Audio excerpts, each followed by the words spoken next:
CCS یعنی cabinet committee on security Bharat کی مرکزی حکومت کا ایک اعلیٰ سطحی ادارہ ہے جو قومی سلامتی سے متعلق اہم فیصلے کرتا ہے۔ اس کی سربراہی وزیر اعظم کرتے ہیں اور اس میں اہم وزراء جیسے کہ ڈیفنس منسٹر، انٹیریئر منسٹر اور فورن منسٹر شامل ہوتے ہیں۔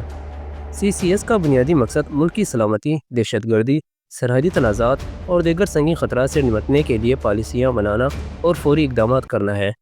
یہ کمیٹی حساس حالات میں فوج، انٹیلیجنس ایجنسیوں اور دیگر اداروں سے رابطہ کر کے فیصلے کر لیتے ہیں۔ 22 اپریل 2025 کو جموں کشمیر کے علاقے بالگام میں ایک دہشت گرد حملہ ہوا جس میں 25 بھارتی شہری اور ایک نیپالی شہری ہلاک ہوئے جبکہ کئی دیگر زخمی ہوئے۔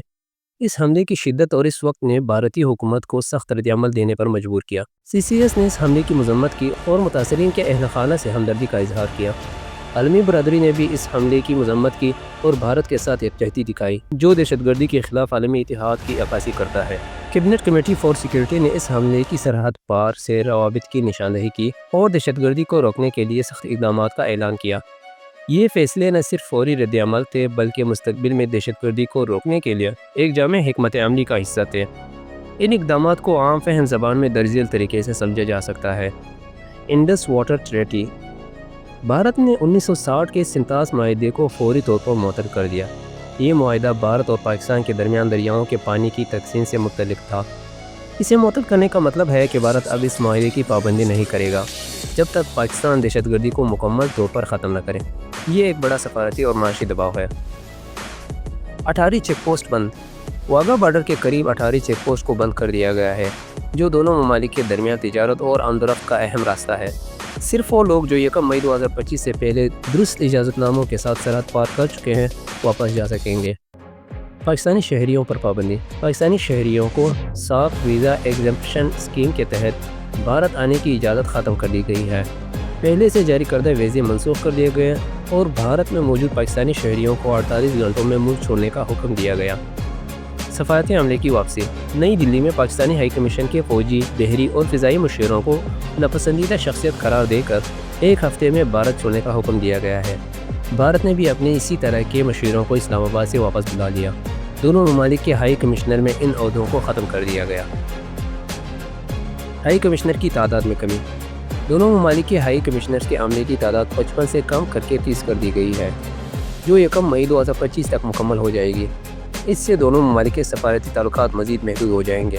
کیبنٹ کمیٹی فار سیکیورٹی نے واضح کیا کہ حملے کے ذمہ داروں اور ان کے سرپرستوں کو انصاف کے کٹہرے میں لایا جائے گا۔ بھارت نے حال ہی میں دہشت گردی کے ملزم طلحہ رانا کی حوالگی کے معاملے کی مثال دیتے ہوئے کہا کہ وہ دہشت گردوں کا پیچھا کرنے میں کوئی کسر نہیں چھوڑے گا۔ تمام سیکیورٹی فورسز کو ہائی الرٹ رہنے کی ہدایت کی گئی ہے۔ 2025 تک بھارت اور پاکستان کے تعلقات پہلے سے زیادہ کشیدہ ہو چکے ہیں، خاص طور پر دہشت گردی کے واقعات کی وجہ سے۔ جموں کشمیر میں دہشت گردی کے واقعات نے خطے میں سیکیورٹی کو مزید پیچیدہ کر دیا ہے۔ عالمی سطح پر دہشت گردی کے خلاف جنگ جاری ہے اور یونائٹڈ نیشن سمیت کئی ممالک دہشت گردی کے خلاف متاثرین کے حقوق کے تحفظ پر زور دے رہے ہیں۔ بھارت نے دہشت گردی کے خلاف زیرو ٹالرنس پالیسی کو مضبوط کیا ہے۔ حالیہ پالیسیوں میں نہ صرف فوجی کارروائیاں بلکہ سفارتی اور معاشی دباؤ بھی شامل ہے، جیسے کہ سنتاس معاہدے کی متعلق۔ بھارت کا موقف ہے کہ پاکستان سرحد پار دہشت گردی کو روکنے میں ناکام رہا ہے جس کی وجہ سے سخت اقدامات ناگزیر ہیں۔ پاکستان خود بھی دہشت گردی کا شکار ہے۔ 2024 کو دہشت گردی کے لحاظ سے ایک مہلک سال قرار دیا گیا جہاں خیبر پختونخوا اور بلوچستان میں تحریک طالبان پاکستان جیسے گروہوں نے حملے کیے۔ پاکستان کی نئی NPVE پالیسی دہشت گردی اور انتہا پسندی سے نمٹنے کے لیے معاشرتی اصلاحات اور غیر فوجی اقدامات پر زور دیتی ہے، لیکن اسے تنقید کا سامنا ہے کہ یہ فوجی طاقت پر زیادہ انحصار کرتی ہے۔ اقوام متحدہ اور دیگر عالمی اداروں نے دہشت گردی کے خلاف مشترکہ کوششوں پر زور دیا ہے۔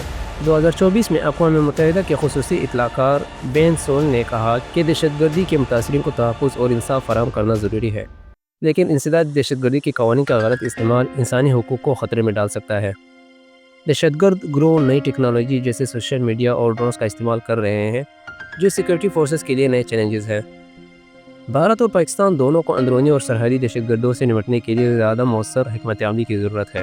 22 اپریل 2025 کو جموں کشمیر میں ایک بڑا دہشت گرد حملہ ہوا جس میں 26 لوگ مارے گئے۔ بھارتی حکومت نے اسے پاکستان سے منسلک قرار دیا اور سخت اقدامات کیے جیسے کہ پانی کے معاہدے کو معطل کرنا، سرحدی راستے بند کرنا اور پاکستانی سفارتی عملے کو نکالنا۔ یہ فیصلے دہشت گردی کے خلاف بھارت کے سخت موقف اور پاکستان پر دباؤ ڈالنے کی کوشش کا حصہ ہے۔ آج 2025 میں دونوں ممالک کے تعلقات کشیدہ ہیں اور دہشت گردی خطے کا ایک بڑا مسئلہ بنی ہوئی ہے۔ عالمی سطح پر دہشت گردی کے متاثرین کے لیے انصاف اور تحفظ کی مانگ بڑھ رہی ہے، لیکن اس کے ساتھ نئے چیلنجز جیسے کہ ٹیکنالوجی کا غلط استعمال بھی سامنے آ رہا ہے۔